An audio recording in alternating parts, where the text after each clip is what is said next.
Yo, yo, yo, podcast listeners, this is DJ JJ Gordon from JJ Meets World. Wop, wop, wop. And in this episode, we're going to talk about a lot of stuff, including some documentaries I'm going to recommend, some stuff about going and getting medical stuff done, and then Tucker and I are going to wind it up with some trash talk. Sit back, relax, enjoy this episode of JJ Meets World. And by the way, if you'd like to help support our podcast, visit jjmeetsworld.com where you can donate to our Patreon, pick up some killer swag at our merch shop, or click the link to Apple Podcast and give us a 5-star review. 1, 2, 3, 4.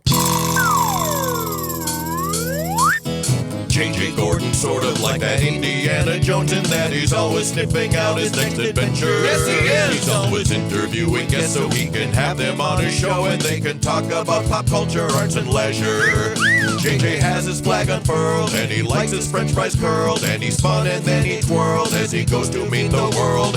He will march into the rain even if his ankle sprained. Take a peek inside his brain. This podcast is called JJ Meets World.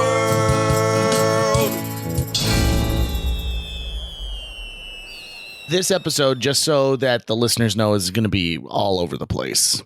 Because that's somehow different than what we typically do. Right. But this one, I got a lot to talk about. And I want to start with this. I want to start with 2 documentaries that I watched this week. One I've seen many times and one I saw for the first time ever that I really feel like people should take in. The first one is called The King of Kong, A Fistful of Quarters. Yes, that's probably my favorite of all time. Right. Mentioned several times already on this podcast, but here's the thing. I've been begging my sister to watch this for years. And for whatever reason, I know the reason that she hasn't chosen to watch. It's because it's a documentary about the classic arcade game Donkey Kong. But here's the thing.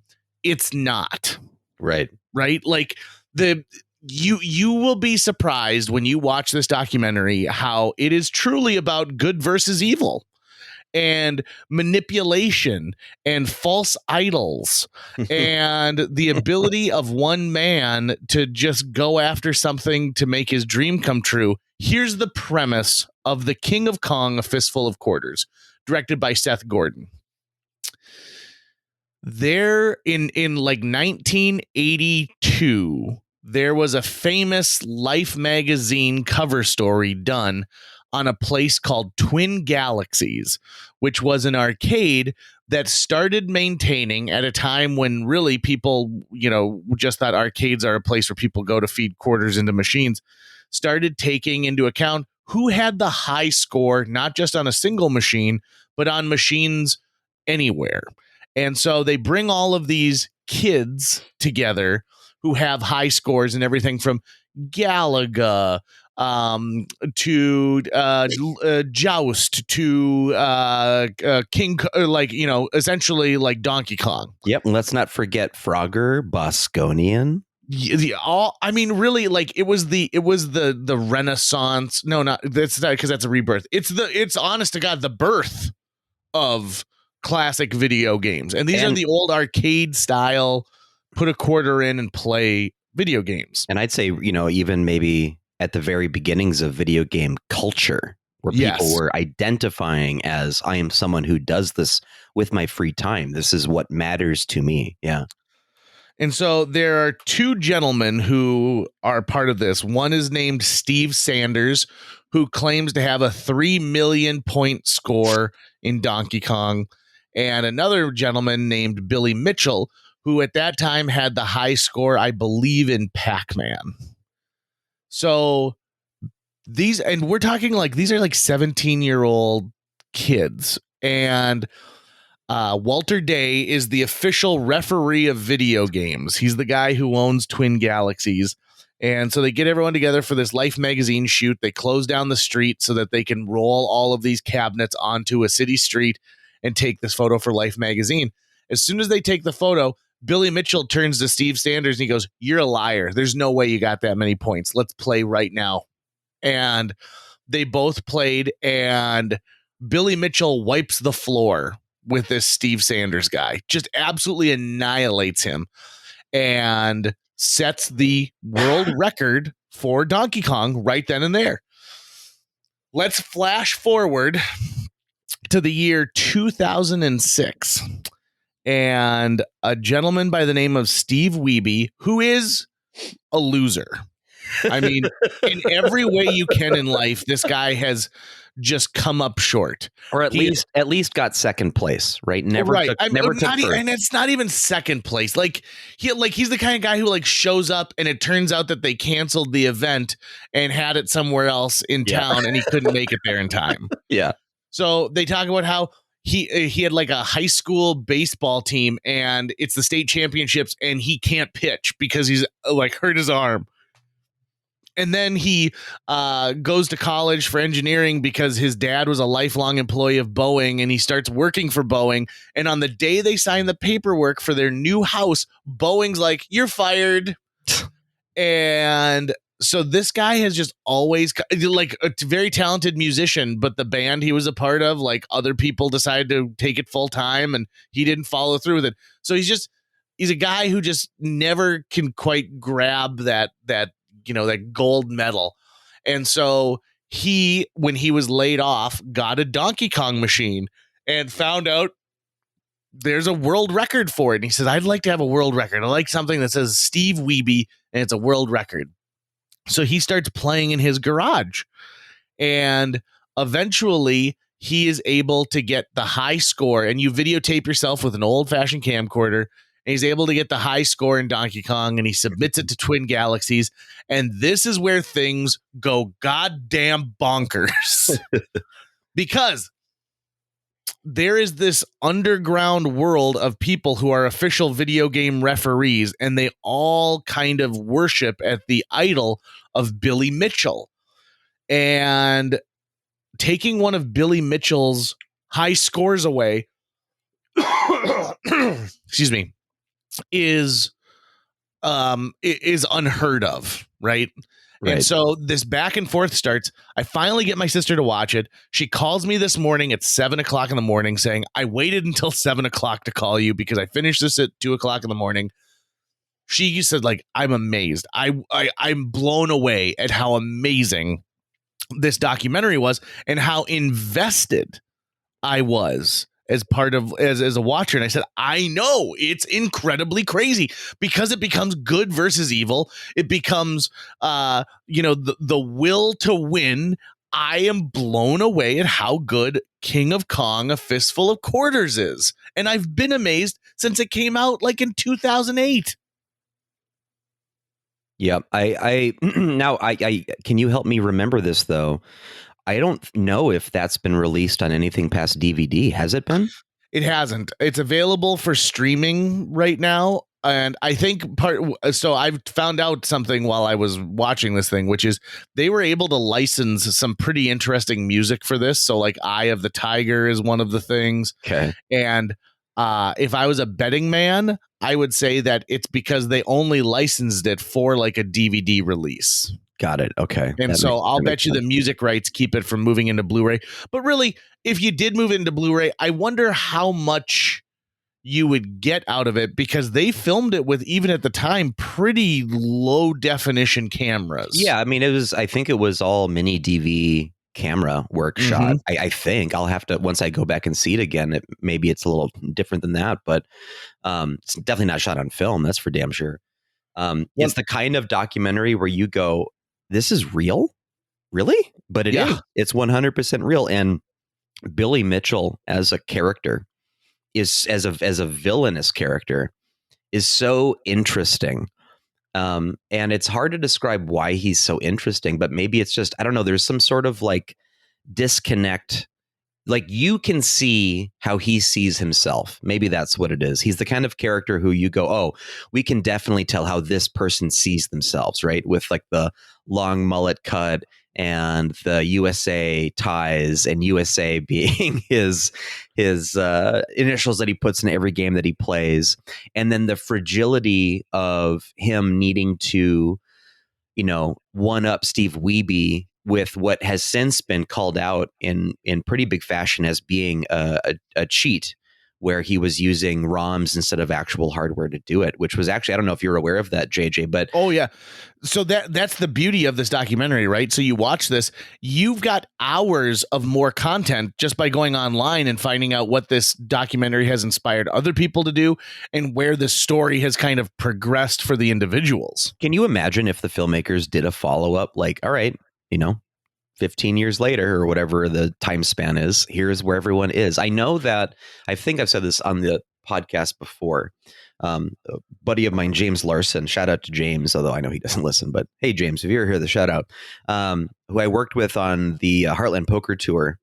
And he does a lot of shooting in and around Detroit and other areas. And he got hired to shoot some footage for the filmmakers on like this event where Billy Mitchell had reclaimed the high score. And I think it may have been an anniversary or something as well. And so all the characters, most of the characters from the documentary were getting together for like this photo shoot and video shoot. And is the guy's name, is it Captain Awesome? It's Mr. Awesome. Mr. Awesome. So apparently Mr. Awesome, who's in the Roy film, Schilt, who is a antagonist to Billy Mitchell. Apparently he showed up with a plaque he had made to give to Billy Mitchell, awarding him the biggest douchebag in the universe prize. And I guess they wouldn't let him in, or like Billy Mitchell wouldn't let him in because it was Billy's event, right? So like Billy was actually in a position of power and control from what I had heard from this specific shoot. So he was able to bar him from even entering the premises. But there's no question that Steve Wiebe then got like cameos in movies, didn't he?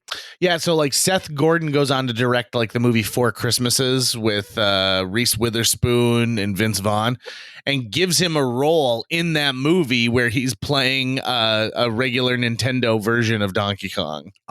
So I love that. And I would love to like make a documentary, become good friends with one of the subjects of the documentary, and then have them have a cameo in every one of my movies going forward in some way, right? Sure. Like always referencing it. That would just be fun. I love that kind of stuff. Like I understand how I have a few friends in the same realm of interest as me who feel like they get kind of pulled out of a movie when you get those Easter eggs. Like you get the Hitchcock cameo, or you get the Tarantino shots of like feet that that's specifically his thing.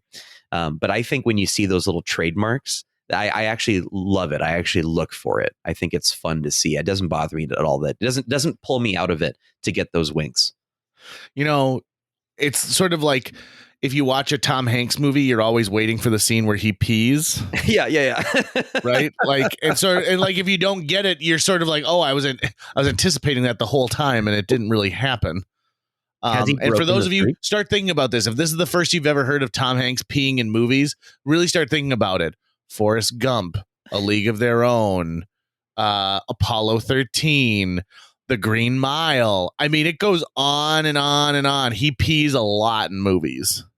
I'm actually looking on Google right now to see if anyone has ever made a supercut of Tom Hanks peeing in movies. Oh, there must be. If not, Tucker, you got your plans Tom Hanks for today. Pees in every movie. Oh, yep. Someone is definitely. Career of Tom Hanks taking a piss. Yep. There's a number of them.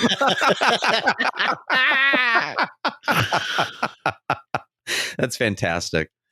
Okay, so the second documentary I want to push out there is another documentary from almost that same era. So it's older, and it's called Tickled.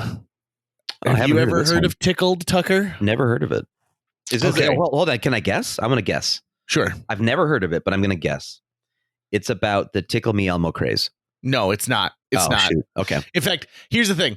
I knew that whatever you were about to say, you were going to be wrong. Okay. All right. Interesting. And this is an issue I have with the documentary, which is the title of the documentary keeps people from watching it. But that was a good guess, though, don't you think? I absolutely. And you know what? If I were to make a documentary about the Tickle Me Elmo craze of 1997, I would have called it Tickled. Yeah. Tickled or Tickle Me. Tickle Me would be good. Tickle Me is actually pretty awesome too. Anyways, I kind of feel like we just discovered our next documentary, but keep going. I was gonna say, they just recently evolved Tickle Me Elmo too. It's called like the Ultra Tickle Me Elmo. And I think it's like originally the title was going to be called Tickle Me There, Elmo. And like you could tickle all over his body. But I'm like, how did that even get to the planning stages? But then what probably happened is one of the Tickle Me Elmos became sentient and broke out of the facility and then found like a storage vat of, vibranium and was able to upgrade themselves into like an ultra Tickle Me Elmo. Oh, God, the world can only hope, right? Yeah. Okay, so Tickled. Tickled. It's on HBO Max right now. It's an HBO documentary produced by Stephen Fry, actually. So it starts off with a reporter in New Zealand, and it shows a bunch of the stuff that he does for his local newspaper. So it's an internet-based newspaper. So he does stuff like, he goes to an aerobics thing and learns how to do the aerobics, and he goes to an eating competition. And one day, someone forwards him an email from this company that produces endurance-based professional tickling competitions. Oof. And the idea is that, like, how much can you stand? And so there are tickle teams that exist in the world. And in this particular instance, they were looking for the World Championship of Tickling, which would include airfare to Los Angeles, $1,500, hotel accommodations, and a chance to be crowned the world champion in tickling. So he emails the company that's putting this on, an organization called Jane O'Brien Media, and this is the first 5 minutes. And he gets hit back with this thing that says, absolutely not. We don't want to adhere to your homosexual agenda. They use the word faggot. Oh, wow. And like from a media request where he's like, hi, I'm from New Zealand. I'd like to do an article on your tickling. And then so immediately they come back with the most homophobic stuff you've ever seen, which is ironic because this is a competition with men tickling other men, where they literally strap a man to a bed and then a team of other men tickle him. That just sounds painful in general. Right. Well, yeah. And they show a bunch of videos and so there's people like in jumpsuits, like in different colors who are doing this.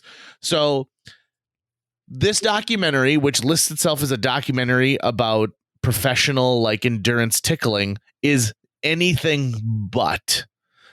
It goes all the way to the White House with an email server attack. It goes to the beginning of the internet.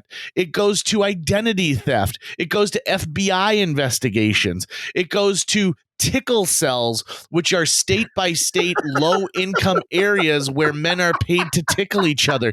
It goes on and on and on. Honest to God, you'll pay for the whole seat, but you only need the edge while you watch Tickled.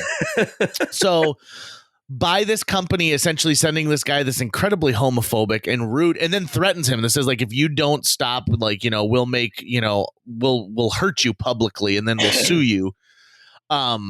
So this guy's like, well, this is the weirdest reaction ever. There must be something else here. And he continues to scratch the surface. And my God, Tucker, this thing became, you're watching it and you're like, what am I watching? What am I watching? What am I watching?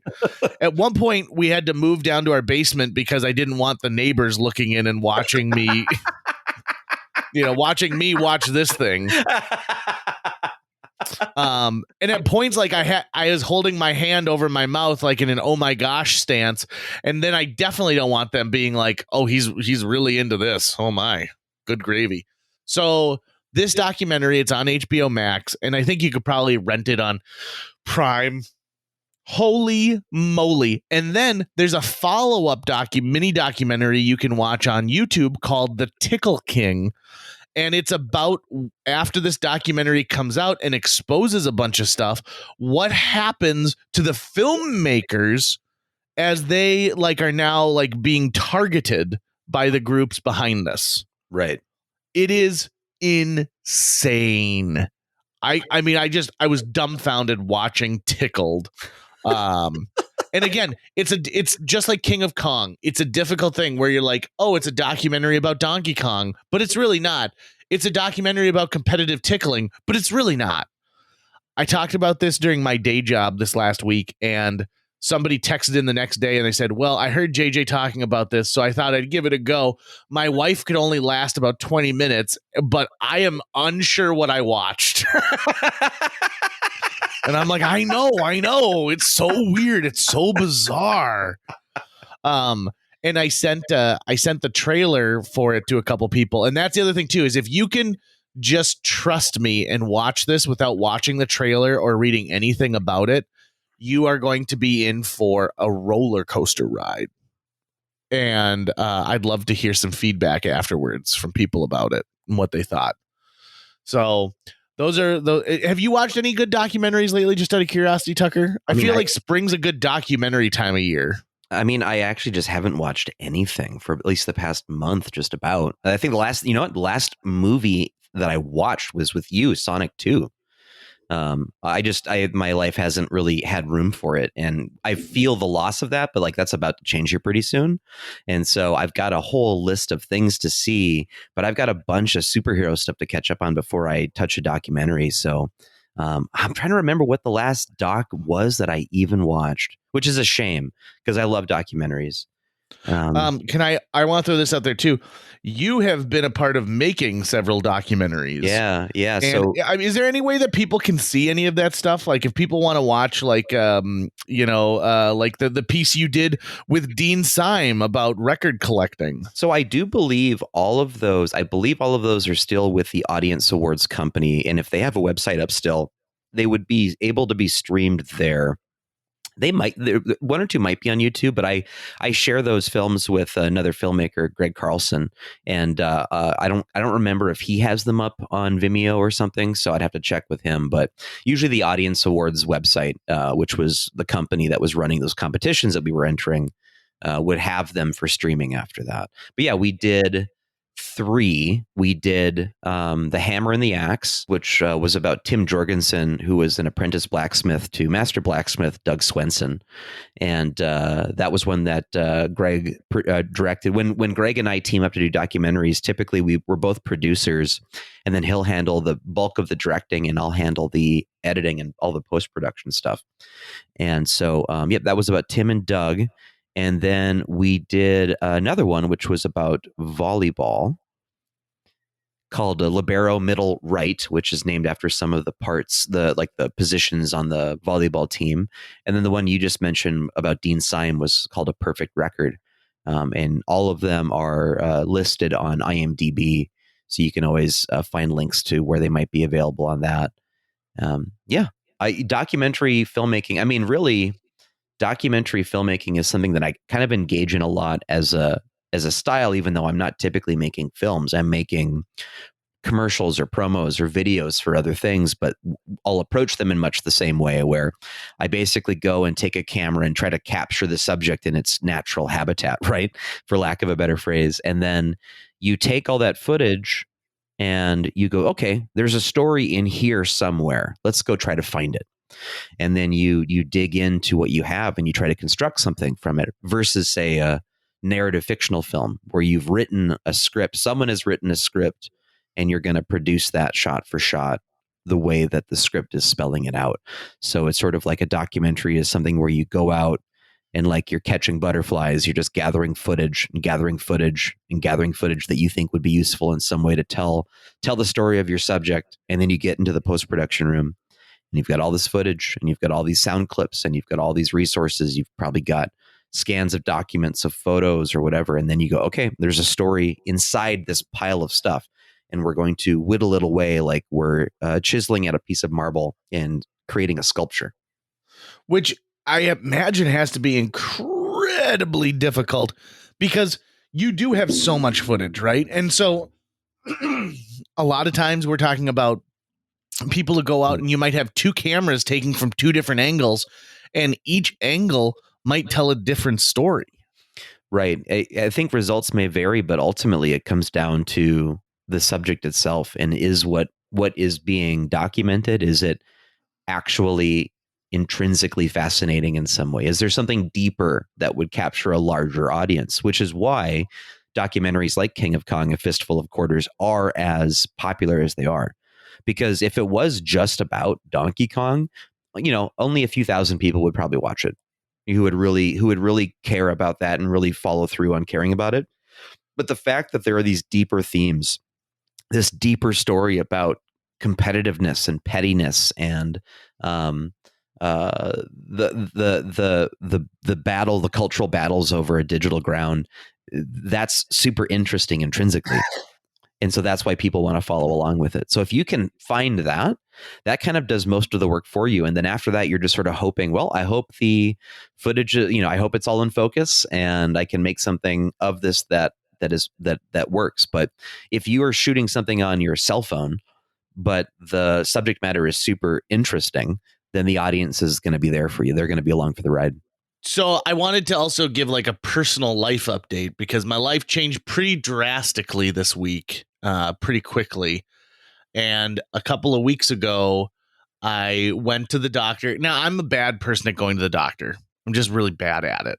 I never make a regular thing. And I always assume I feel fine, right? I feel fine all the time. And so I should just be fine without going to the doctor on a regular basis. But I finally did go to the doctor.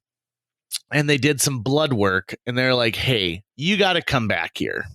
And I thought, oh, my God, what are they going to tell me? What's the horrible thing? And I said, well, I'm busy today, but could I make an appointment? And they said, yeah, how about tomorrow? And I said, I can't do it tomorrow. So a week goes by, but they didn't seem like it was that big of a deal that a week would go by. So I went back in and they said, okay, so we, based on your AC1 levels, as well as your glucose level when you came in, we are going to diagnose you as pre-diabetic. And I was like, oh, well, that sucks. And they said, so we're going to put you on this drug called metformin. And once I did a deep dive into metformin, it's sort of like the miracle drug of the current era because it comes from a tree. And essentially what it does is it tells your body to handle sugar in a different way so that insulin, the naturally occurring insulin in your pancreas, can meet the demand for what it needs. So, and I should also mention too, I'm down another 15 pounds. So like I'm on the right direction as far as like taking care of my own health. So then they said, also, your cholesterol is high. Your triglycerides are up. And my grandfather died of a heart attack at 50. And so there is heart disease in my family. So they're like, we're going to put you on this cholesterol medication that should help you absorb the good cholesterol and then get rid of the bad cholesterol. And I was like, okay. They're like, and a third drug we're going to put you on. And I said, can you just hold on a minute? Because I've never been on medication my entire life for anything. And, I've always considered myself fairly healthy when it comes down to it. And they said, well, we're also going to put you on a blood thinner, a statin, because we kind of like we're thinking about, what happened with your mom and her stroke and this heart, thing. If we put you on a statin now, it'll keep your arteries from hardening as you continue to get older. So they said we would have put you on this no matter what, given your family history at some point. The cholesterol medication, if you can get your cholesterol down to a good level, we'll take you off that. Metformin, we'll just have to see where the future holds. So I freaked out. I'm not going to lie. Like I immediately thought like, oh my God, I went from just fine to now I think that I, am falling apart. I'm going to die. I'm I only have a precious few years left. And to give a context, my grandfather on my dad's side died at 50. My dad died at 51. And so at this point, I've got, if I can live another 13 years, I'm going to outlive my dad. That's not great to say that I'm going to make it to 52. Ideally, what did I figure? I want to see the next time Halley's Comet comes by. And so I'll be just shy of 100 at that time. But these new medications change. So I've got a frog in my throat this morning, right? And so it's one of the initial side effects of this is they said, as your body kind of gets used to this new style of like your blood being a little thinner than it used to be. There's dizziness. You should be careful. In fact, the side of the bottle says, be careful when you operate a vehicle or a vessel. And so this is even going to affect my boating, Tucker, and my future with boats. But there's all these things that are just worrisome going forward. And now I've got to try and lead my life, even in a much better way than I was before. And I feel a little bit like your dad because, and I know that Bill would be fine with me sharing this, but like, oh yeah, he'd be like, do whatever, say whatever you want, make stuff up if you want. So when you and I lived together at your dad's house, it was probably when your dad was in the worst shape of his life. He was bringing home a pizza every day. Yep. I think that there was some depression taking place, and he had just given up on the activity you need to maintain a body, right? Yep. And so something changed in your dad's life, and he decided, like, nope, I'm going to get back to being in shape. And so your dad like does this complete 180. And he works out and he gets into the best shape he's probably been in since he played like high school football. And then he has a stroke. Actually has a series of mini strokes, which he's in such a good place, like physically, that he just thinks like, oh, I crinked my neck a little bit. Like on week 1 when he has these ones. And it's not until the next week when on his birthday, when you go to see him in a play, where it clearly becomes, I got to go to the hospital. Yep. And I think about that. I'm like, I'm watching what I eat. I'm trying to be more physical, and so I'm really down on myself in this meeting. So after the nurse practitioner, who is my like care facility person, leaves, they send in this woman who's in charge of programming like my appointments and stuff like that. Because they're like, we want you to meet with a diabetes educator so that you kind of know what to do and what to avoid. And I was like, listen, my wife was diagnosed as a type 1 diabetic at age 35. Right. Like, this has consumed my life. I'm pretty sure I know what I'm supposed to be doing at this point. And I'm lucky, right? So Jill is insulin, metformin, the whole thing. I just have to take a pill once a day. Right. No big deal. So this woman comes in and her name is Pam. And so she's rail thin, and she tells me that she was diagnosed as a type 2 diabetic. And I'm like, oh, did you have to have a lifestyle change? And her eyes flash, and she looks at me and she goes, no, I developed diabetes through stress. What? And I was like, I've never heard of that. And she goes, it's not very common, but like she went in and she did this support group and she did all this stuff. And so she makes all of her food from scratch. So if she has chicken noodle soup, she boils chicken bones to make the broth, and then she puts the vegetables in. She doesn't eat canned vegetables unless it's something that she has canned herself and like preserved herself. So she actually knows the exact amount of sugar and salt and everything going into her diet. And she goes, but when I was diagnosed, it was 2 years after like I had divorced my husband, and I was a single mom raising a set of twins plus another kid. And I'm working 3 jobs and just, like all the things that you go into like a stressful life. And she goes, so it was really the stress that I put on my body that said, like, we don't know how to handle sugars because you're go all the time. You don't stop. You don't eat at regular intervals. And so she tells me this story, and she's also insanely like optimistic and fun. Like, we laughed a ton while having this conversation. And I was like, what are the odds that this would be the woman who would be in charge of helping me get my appointment set up for this new lifestyle change? Now, the idea with pre-diabetic, by the way, is that like, hopefully will curb me becoming a type 2 diabetic fully. Will it follow me the rest of my life? I don't know. We'll find out soon enough, but it's enough to say like, listen, you have got an opportunity here to extend your life by not going full diabetic if you can avoid it. So I'm taking it seriously. So this woman and I have this back and forth, and we're just having a great time. And she says, listen, the thing is that you shouldn't eat a candy bar for a meal. She says, but now can you have a candy bar? Absolutely. Like, it's just figuring out what you should be eating and when you should be eating it. And she's like, the Mediterranean diet has changed the way that she thinks about her life. I'm sure it'll change the way I think about my life. And I'm just sort of in awe of all of the stories and things that I've heard from people as I go forward. And I'm not against medication. I'm not someone who's like, big pharma, they're the worst. But I also am somebody who's like, well, if I can do things to change, if I can change my lifestyle enough to make it so that I only have to be on one medication rather than 3, that is what I'd ultimately prefer. Right. Because I'm also kind of a scatterbrained guy, right? So today when I got up and I'm like, oh yeah, that's right, I got to take my pills. Do I take these with food? I can't remember.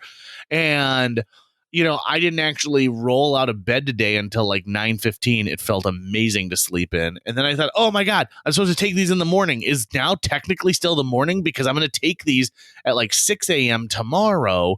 But will that have been enough time? And so I'm stressing myself out a little bit on these, and I probably don't need to be. But yeah, I mean, it's a huge life change for me at this point to know that I'm not I'm not invincible. I'm not, I follow the same health problems that other people do. And the worst thing that used to happen to me is like once a year I would throw my back out, but it wasn't like a disc, like a bulging disc or something. Is I would end up pulling the muscles in my core, like that are around my lower back.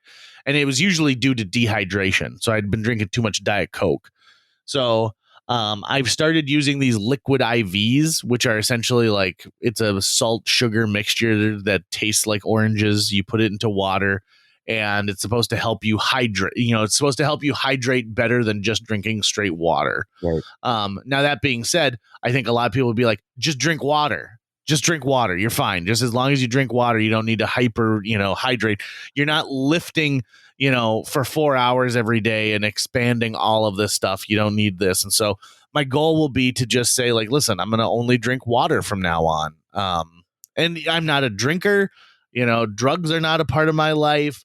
I don't smoke, but I love Pillsbury orange Danish rolls. I think they're just the best. And you couldn't find them on the shelves forever. And then I have this appointment. Then all of a sudden I see them. They all of a sudden are restocked for the first time during the entire pandemic. And I thought to myself, oh, you bastards. Why are you doing this to me now? Why are you all of a sudden putting these things on the shelf? So, but that's just the way things go. That's the way I'm looking forward in my life. And there's nothing to do to change it other than move forward. And that's my game plan, is moving forward. Well, hey, first of all, I'm sorry you've had such a rough week, man. Like, I'm sorry to hear that I haven't been diagnosed with the same diagnoses as you, but I've gone through, the roller coaster ride of health scares before. And so I'm really sorry you've had to go through with that. But I'm also very happy to hear that you were diagnosed as pre-diabetic and not with, say, leukemia, right? Or something like that. Like, that's what I was scared of when you were beginning to tell the story. So as you were talking, I kept thinking about, I actually have to do my next physical here, ASAP. I'm late on it by a few months, and not by design. I'm not someone who actually tries to avoid the doctor at all, but I just haven't made the time to do it. But with my family history as well, with my dad's series of strokes and his problems with stuff, I have to be looking very seriously at how do I take care of this vessel of mine for the rest of its existence on Earth, because he's got all the problems, right? He's got arthritis. He's got the different, emotional problems that, many of us deal with. It would go up from there. He's had the strokes, he's had weird stuff with his heart before. He's super clumsy. And so he's always injuring himself in one way or another. And so those are things that I have to go, look, I am his genetic inheritor, right? Like, I have a lot of his traits, and that means that I'm at high risk for those things as well. And I have also treated my body like garbage, especially when I was at my most depressed. Like right now, I'm not in terrible shape, but a lot of that's because of weight loss through stress. So when you were saying she got diabetes through stress, that made me totally rethink that phrase entirely. Like, sure, I've lost weight because I'm not eating as much, but I'm really stressed out, which means I'm probably far more unhealthy than I was when I was eating more and not stressed out. Right. And she mentioned too, she was like, listen, there's the right kind of weight loss and the wrong kind of weight loss. And I was like, is there really? Like, come on, Pam, tell it to me straight. And she goes, yeah, if you lose weight because you're ultra stressed, it's just like losing weight from starvation. You don't lose the right kind of weight. You're losing, in cases like you're not burning fat, you might be losing muscle mass. uh-huh. And she goes, there's the right kind of weight to lose and the wrong kind of weight to lose. Right, because there's fat and muscle, but they both are weight. I am a big fan of people who are able to make a drastic change in their life. Like it amazes me the things that, like, let's say like my wife did, right? So when she was diagnosed as a type 1 diabetic, she changed her life overnight. I got to tell you, I was over at your house the other day filming a commercial, and she just like knocked on the window and waved. And my first thought was like, Jill's in tremendous shape right now. Oh my God. Yeah, she's looking good. She's looking good. And I think she feels good too, which is important. Good. And I've seen other people who've done the same thing. Take my mother, for example. Okay. So my mom did not treat her body like a temple. She treated it like a sleazy trailer park. She addiction to alcohol changed a lot of things, a lot of mental health issues over the years, which caused her to be on one drug or another. And I remember at one point, my mom was probably like in her late 40s. And I think that one day she woke up and she decided that she didn't like the person who was in the mirror anymore. Right. So she was probably the heaviest that she had ever been. And by that, I don't think my mom was ever, I never would have called my mom obese, even though medically it probably, I would probably guess that 4 out of 5 of us are medically obese. But so she decided to change her life, right? So she said, listen, I'm going to stop doing this. I'm going to start doing more activities that, are better for me. She never was someone who watched TV. She was a constant reader. And so I think she thought listen, I'll listen to something instead. I'll listen to an audiobook while I'm walking around. And my mom made some drastic life changes that it's not like all of a sudden she's like, I threw out all my clothes and now I only have yoga pants instead.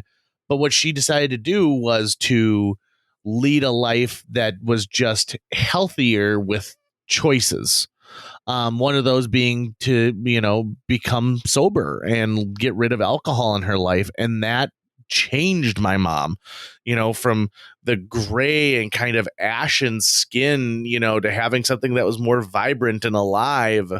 So, and, being able to get up and to fight those aspects of depression that were keeping her in bed, and to say listen, one of the big problems that she had was she wasn't consistent when it came to medication. So, let's say she was on a, I don't remember if she was ever on Prozac, but let's take Prozac, right? If you don't consistently take that, if you get I feel better now, so I'm going to stop taking it for a month, all of a sudden your body now is in a weird withdrawal and it's not maintaining. And you go through this just absolute roller coaster until you get yourself balanced again. And I think that happened a lot with her. And at one point she had this horrible pain in her stomach and she was hospitalized for it twice. And they said, oh, you've got pancreatitis. And she's like, pancreatitis, what? And so the local hospitals here, after appointment after appointment after appointment, no one could kind of figure out what it was. And to some extent, this is one of the reasons that I don't trust hospitals a lot, is I think they get you in and they get you out, right? There's no one who's really trying to dig down deep. And so she took it upon herself and she goes, I'm going to make an appointment at the Mayo Clinic. And this is what is just amazing. So if you're in exploratory medicine, meaning that you do not know what's wrong with you, you go to the Mayo and you have an appointment at 8 a.m. And that appointment is with 15 specialists. And you tell them exactly what you're feeling. They get some questions that they get to ask. And at the end of the meeting, even though, let's say you've got stomach pain, there's a neurologist there. And at the end of the meeting, the neurologist says, this has nothing to do with my field. And they leave. And So maybe you go from 15 doctors down to 10 doctors, and someone is a gastrointestinal specialist and another person's a blood specialist. And then they run a panel, they send a bunch of tests. And then at the end of the day, when all the tests have been read, they eliminate like 5 more doctors saying like, nope, like all these levels are just fine. We looked at your glucose. It's just where we want it to be. And they eventually whittle it down to the specialist that is the one that thinks that they can solve what the issue is. And to me, I'm like, that is so brilliant. Like, to take medicine and approach it like that, to say like, listen, even if you say there's no way this is neurological, having them listen to that. And then if you mention one little thing, be like, oh, and my right eye kind of goes in and out of focus, when I'm feeling this pain. And they go, oh, really? Oh, okay. And it turns out that a pain in your stomach might actually be a symptom of something else from another area. So my mom's story ends up with a doctor said, listen, I think you should take your gallbladder out. And I think if you removed your gallbladder, you would instantly feel better. And she's like, what? Surgery? Okay. So 2 days after she leaves Mayo, they do the operation here in Fargo. And a week later, I said, well, how are you feeling? And she goes, I didn't realize how much chronic pain I was in until like now. She goes, I feel like I've been handed a brand new life. Wow. And I thought to myself, good God almighty. That is just an insane story. And I kind of wonder if maybe the same thing will happen to me. I had some very severe stomach cramps in December. And then I got what I'm pretty sure was salmonella. Oof. And it caused my gutty works to be all crazy. Now, I didn't go to the hospital for that. I just kind of powered through it for a month, even though I knew something was wrong. And now today, I asked too, I was like, I didn't come in for this. And she's like, it'd be very unlikely that has anything to do with this. And but then she goes, but you still should have come to the doctor. You still should have come and got it on your chart. She goes, your chart should be so full of everything, like anything, so that we're not missing anything. This is where you want to have an information dump and let it take place. Because if you were to get into a car accident, let's say, and we didn't know that you were taking a certain medication for whatever reason, like let's say you went to another clinic and it's not on your chart here or on your medical history. She goes, there could be some serious complications. And I'm like, yeah, I got it. Don't get into a car accident. Don't take medication I get from someone who's not you. I get it. I follow. So then I had to decide. Now, this is something that is a question that people answer on a daily basis, but we never really talk about it as a group, which is, what pharmacy do you choose? Because I think there's a couple different ways to think about it. Number one, I work less than a block away from a CVS pharmacy. So my initial thought was, I'm going to work every day. I should just get it, I'll order it at that CVS pharmacy.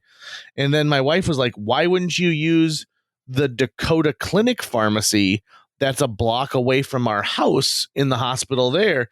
And I said, well, I thought I'd go to work every day. And she's like, yeah, but this pharmacy's right here. And I started asking people, I'm like, how did you pick your pharmacy? And I talked to someone who said, I liked the pharmacist so much that I actually travel 15 miles to go to a pharmacist that I like at this particular place. And I think that's really interesting. Like, to me, one of the reasons I liked using a CVS is that it's nationwide. So if I ever need to have a refill, or, like, let's say I'm looking at like penguins and I have an open pill bottle and a seabird, like a seagull, flies by and it startles me, and I drop the pills into the penguin habitat, I can now go to a CVS and get that refilled, and then explain to them about how I was attacked by a flight bird while I was looking at a flightless bird. But like for you, Tucker, right? So you're somebody who's you've chosen to live in all corners of our community. Do you change your pharmacy, or do you have one that you like to go to and you just go to that one? Yeah, I go to the same one every time, MD Pharmacy on 13th Avenue in the Hornbachers. That's right next to the Barnes and Noble, if you're from the area. And that place, I can't remember when I started going there, but I had gotten a medication years ago, and I was like, all right, I got to go get this filled at a pharmacy. And I went to the grocery store just to get something to eat. And I was like, oh, they have one here. Great. So I just went there and pretty quickly got on a first name basis with like the pharmacists who were there, and just have gone back ever since. See, now that's interesting to me that you chose that pharmacy. Yeah. Right. As you continue to go forward in your life, do you think you'll ever change that pharmacy? Like, I mean, let me put it this way. That is wholly inconvenient as far as close to where you work or where you live. Yeah, but I'm also, like you said, I'm always moving all over and working and living all over. So at the end of the day, I go to that area of town frequently anyways. And in a city the size of Fargo with the surrounding community, I don't mind at all the few minutes drive to go someplace to do something, because compared to most other places to live, it's still a shorter journey than most people would have to go through. And at least they're like, they know me, I know them. And with like the Humira that I'm on, they help me get set up on that. And I just really like them. I get a level of service there that I really like. I feel like I'm talking to a team of humans instead of like some big chain pharmacy. Is there one thing that is not office related that you could always find in a desk drawer of Tucker Lucas? Probably breath mints. Really? Yeah, probably like wintergreen or something that says winter on it. I just like. Now, is it because you drink so much coffee you don't want coffee breath, or what? I mean, that, and just in general, like both the functionality of the breath mint, yes, is great, but I also like the taste. I find it refreshing. Any kind of winter greeny or anything like that, I find it refreshing. I just like it. So, yep, I'll usually have one of those at some point. I think that this will surprise people. I have this little tiny leather pouch, and it's a flap open pouch. And when you open it, there's a tweezer with a sharp tip on it, a sewing needle, and a nail clipper. And I keep that in my desk at all times because you never know when you're going to need one of those things. Right. And so, like, the other day I had a really bad hangnail, and I was like, oh, I should, take care of this. And so I opened my little pouch. I got a splinter one time, and I opened my little pouch and I used my sharp tweezers. If you get a splinter, what's your go-to device for getting it out? Like, are you a needle person or are you a tweezer? I mean, I'll see if I can do it with the tweezers alone, because then it's the least invasive. But you got a needle, man. You got to do what you got to do. Luckily, I don't handle rough wood very often. I just make it a point to go I make it a point to surprises me considering how much theater you do. But even there, they're like, Tucker, why don't you paint? And I'm like, yeah, no problem. Because when we're doing the technical side of like building sets, I just need to be told what to do. I don't really have the talent or capacity to really do like we need to cut this board at this angle. Like when I make so at home, I make very, very simple shelving for VHS, like the simplest shelving you can do. And I like building it, and it takes me a long time to do it because I have to go slow to get it done right. But I wouldn't be capable of doing much more than that without losing my patience. So the woodworking skill, I can do basic stuff, but it's not something I'd say I'm at all skilled with, and would be better in the hands of someone more skilled than me. Is there one thing that would stop you in your tracks? So we're about to embark on Garbage Week in Fargo, which is a week where residents are allowed to put items that wouldn't normally fit into a garbage can, everything from furniture to appliances, chunks of staircases, whatever, out on the front yard, and people can really, you're supposed to put it out the day that your garbage gets collected so that it gets collected. But we've treated it sort of as this find a treasure week in Fargo Moorhead, where people drive around and they look for old, like an old hutch that they can revamp and make perfect for their their house, and redo aspects of furniture or lengths of garden hose, or this, which drives me nuts, which is cut the power cord off of anything, even if it works well, so that they can take the copper out of it. Those people, I can't stand those people. But is there something that if you're driving, you go screech and stop if you see it on someone's berm? Well, it depends on the weather, because typically putting stuff out on the boulevard is guaranteed to create rain. I don't know what it is, but whenever Boulevard Day comes, it seems to also be pouring rain at that time. So by the time you get to anything, it's mostly ruined already. I kind of feel like they should do Boulevard Week sometime like midsummer, when it's sort of scorching out and kind of dry, because everything just gets destroyed on like day one, basically. But barring rain, if I saw what looked like a 100-gallon aquarium or larger, I'd probably I knew stop. it was going to be an aquarium. Yeah, I mean, I'd probably stop and take a look at it at the very least, because those are really hard to find at a decent price, and they are pretty expensive if you buy them new. That would be one I'd probably look at. If I thought I saw VHS tapes or old media of any kind sitting out, I would stop and take a look at it. If I saw a CRT TV, I'd probably stop, depending on what I was seeing. But a lot of that stuff I would just let go too. I don't pack rat in the same way my dad does. So like Boulevard Week is like his happiest week of his, when he lived here, right? Because he'd be going nuts and finding stuff all the time. But yeah, most of the time I just let it rot. I was trying to think the other day of like, is there one thing that would get me to stop?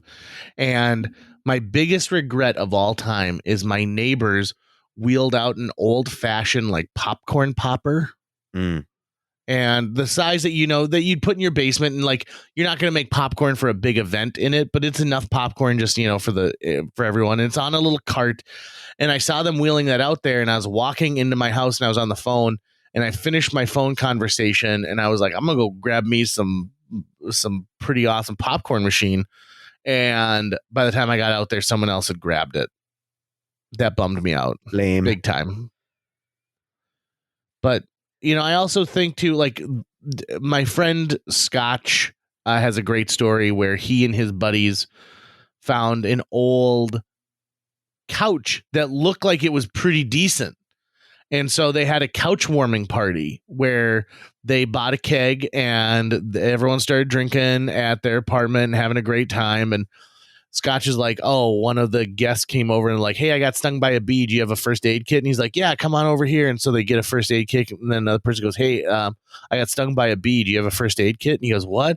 So they lifted up the cushions and there's a full-fledged like hornet's nest inside this couch.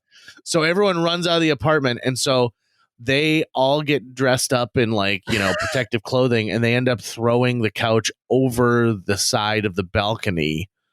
But he goes, like, our apartment, like, for the next like week was just, you'd see a hornet here and a hornet there. Oh, that's a nightmare scenario. Gross. Right. So always check the cushions before you walk away with what you think is a really cool couch. I would actually just say, is it a couch or a bed? Don't take it. Let that sit. Just let it sit. Oh, really? Oh, fuck yeah. If on Boulevard, fuck yeah. Because you don't know why they're throwing it out. It might not be because, I just don't want this anymore. Because oftentimes if someone just doesn't want it anymore, they give it to someone or they sell it. So oftentimes if it's going out in the boulevard, it is just trash. Someone pissed on it, or an animal fucked it up somehow, or it's been out in the rain. So I'd say if you're seeing anything like with cotton, cloth, polyester, something that's sort of like that could really easily get damaged by liquid, and it's out on the boulevard, do not even touch that thing. Let it burn. Interesting. I'm not going to grab a mattress or anything like that off of the berm. But every now and then, like, one of the things I do like is every now and then, you never know when you're going to need like wooden chairs, right? Of any style. And I think that people who are in theater, like, if you know what your what your lineup is going to be for the next year. Maybe during like Berm week, you start like taking a gander around and be like, oh, look at that. Okay. That could be a spaceship. Right.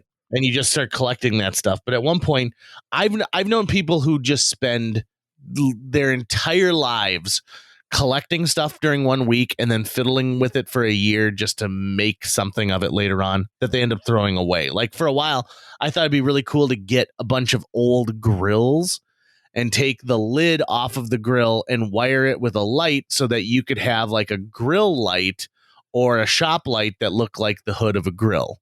And I saved like 15 of those. And guess what? Just like 2 years ago, I put them out on the berm because my wife was finally like, you're never going to do anything with these. Get rid of them. I'm like, all right, I love you. I will. And on that note, Tucker, thanks for listening to me talk about documentaries and medical stuff and collecting garbage. This has been a fun episode. That's going to wrap it up for today's show. If you enjoyed this episode and would like to help us continue to produce new episodes each week, visit jjmeetsworld.com, where you can donate to our Patreon, pick up some swag at the merch shop, or follow our link to Apple Podcasts and leave us a 5-star review.